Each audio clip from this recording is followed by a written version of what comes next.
How you doing, everybody? It's your old pal James Larson from 94.1 KRNA Radio right here in beautiful downtown Cedar Rapids here at our beautiful KRNA studios. It's the Craft Beer Corner. As always, I've got my co-host with me. His name is Drew Knutson, and over here, Kirk Hayden. And guys, I want to just jump right into this episode. Normally on this show, we focus on kind of the smaller beers or the newer beers, the upstarts, if you will. Today, we're going with the granddaddy of them all, Sam Adams, because we've got a friend here in Cedar Rapids that's the local rep. His name is Adam Walsh, and Kirk, we sat down with him yesterday, and we're going to try 3 great beers. I'm really excited for this episode. Yeah, we had a blast with him, just talking beer, talking a lot of the history of Sam Adams, stories we had never heard, obviously, and we've got 3 of their fine beers today, and I was really excited to try their Northeast IPA. Obviously, we know Northeast IPAs are the hottest thing right now. They're just taking off like crazy. And Sam Adams, came out with the Northeast IPA. We had a chance to try it yesterday for the first time,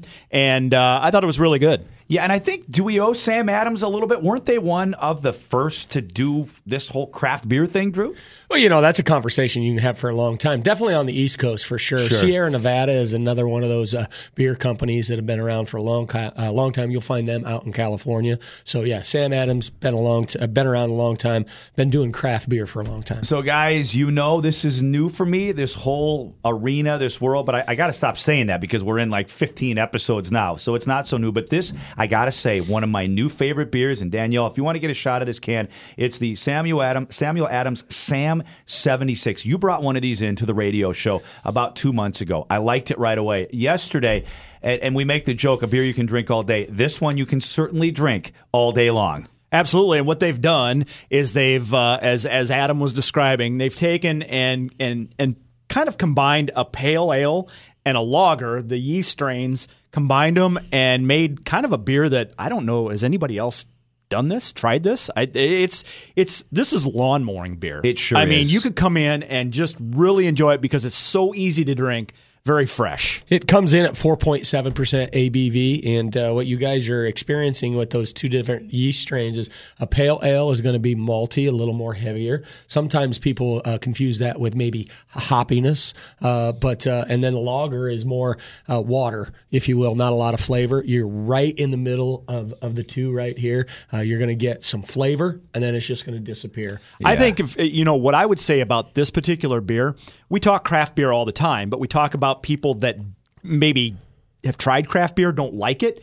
This is an excellent spot to start because it's kind of like a domestic beer, but it's also kind of like a craft beer. Excellent place. Well, let me pick up on that. Being the domestic beer guy, and I told Adam this yesterday, this has an aftertaste after you drink it. But unlike a Bud Light where the aftertaste, there isn't one. It's kind of more of a water taste, if you will, which I don't have a problem with that. This is a good aftertaste. This is a way for me to enjoy a craft beer, go out with my friends, and I love the ABV. It's right in my wheelhouse. You can't get in too much trouble. And the name, by the way, 1776, a very important year in our nation's history, and this is somewhat of a revolution in beer, if you will. You bet. Isn't that when the boats landed? I'm not sure. No. Let's. But this isn't a history lesson. They don't click onto this show for a history lesson. Let's go to beer number 2. And Kirk, for beer number 2, we're going to go with another lawn mowing kind of beer, if you will. It's summertime. It's party time. You want to have a good time and maybe something a little sweet. Right. Porch Rocker. So obviously, again, we've talked about this before. Liney's Summer Shandy is probably by far one of the most popular ones. The difference in this, and again, Adam pointed this out to us yesterday, is with the Summer Shandy, it's lemonade, lemon, then beer. They've approached this just the opposite. It's beer, then lemon or fruit added to it. And they actually, what he said is they use real squeezed lemon in this versus like a lemon juice. And you definitely can tell the difference. Absolutely. It comes in at 4.5% ABV.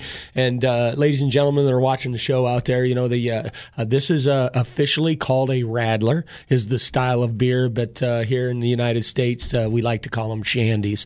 So if somebody on a menu doesn't list it as a Shandy and you see the word word Radler, that's exactly what it is. Now, do you guys know this story? Wasn't it years ago? He was telling us yesterday. You might know this. Were they in Germany or something? And these guys would ride in on their bikes, and he ran low on beer. Yep. And he mixed the beer with lemonade. That's how this whole to thing make it got last started. longer. To make Serve it more last people. longer. Yep. And, I'm here to tell you, if you're clicking on this podcast and you don't like beer, try one of these. Yeah, absolutely. Because this, to me, this is just a refreshing drink. I hate to say, I don't think I could drink them all day long, but I could drink them for a while. That's for sure. Well, the It's one good, thing good about stuff. Shandy, the hotter it gets, the easier it is to drink more than one of them. Yeah. Straight up. You're right about that. All right. Everybody's talking about New England IPAs. Why are these New England IPAs? Everybody wants, to make one, to try one. These things are good. And look at the texture there. They are the orange juice of beer in today's world. They really are. Right. But this one, Kirk, is not too hazy. No, and you guys know that's where I go. And Northeast IPAs right now are I'm trying to find every new one I can, right? First time I had this yesterday, and what I would say about this is kind of when we talk about Northeast IPAs, they're the very hazy, unfiltered. James just learned that new word today. Sure did, yeah. Unfiltered and look like orange juice in a glass. Here's where I would say about their Northeast IPA. I think it's somewhere kind of in the middle of that American IPA and that really heavily hazy, unfiltered look of a Northeast IPA. I feel like it's kind of somewhere in the middle almost. And I think that's really good for someone that doesn't necessarily want to go all the way to that juicy orange juice in a glass kind of beer. Yeah, I think it's a great spot. The more unfiltered it is, the more hazy it is, typically you're going to get more citrus. Right. And that's what you're just trying to refer to, or tangerine, one of the two. And this one here, you're going to get a little more hoppiness out of this beer than you will the more unfiltered New England. Now, I was told, of course, Northeastern. Drew here runs the Mellow Mushroom in Coralville, Iowa, 74 beers on tap. Adam told me, and he tells his grocery store folks this, his bar owners, it's important to keep this beer cold. Why is that? You don't want this beer to get cold and then warm and then cold again. Why is that? Well, beer will go flat the more opportunity you have in temperature changes. And so I don't know what other people are doing out there, but I only order beer that can fit into my cooler because once I receive it, it stays cold until I'm ready to serve it. And I keep my cooler at 27 degrees. You're saying 27, that'll freeze. Yeah, it'll freeze. Not in a keg, it won't. Oh, right, yeah. Unfiltered, a little scary for some people, but this one, again, you hit it right on the head, Kirk. It's a very happy medium. Absolutely. This is a delicious beer, but like you said, it has a little bit more of a little more malt, a little more hoppiness than what people are starting to get used to with that very fruity aroma effect that they're getting from the Northeast IPA. But that's a great place to be, though. Oh, That's a absolutely. great place, and not very high on ABV, James. 6.8% ABV is what this one comes in. Well, I'm about ready to rock your world as far as ABV goes. And again, Adam Walsh from Sam Adams, he's the local Eastern Iowa rep. I've known him for over 20 years. He's worked at Flex Sales as well, selling beer for them and the Coors Miller genre. And now look at this. We have got something that is 28% ABV. You can't even buy that in the state of Iowa. Easy. That's the Utopias. I know what that is. That is Adam's personal bottle because they gave each employee one. In fact, on the bottom of that, his employee number's on there. We better not show that to the camera. Not show that, yeah. Yeah, exactly. I already had my allotment. I have to give this bottle back, okay? $200 plus, depending on where you go. He was saying $500. I had somebody on Facebook say, no way, not $200. You're not $500. That's $200. But all I know is this is good stuff. Now, he told this story.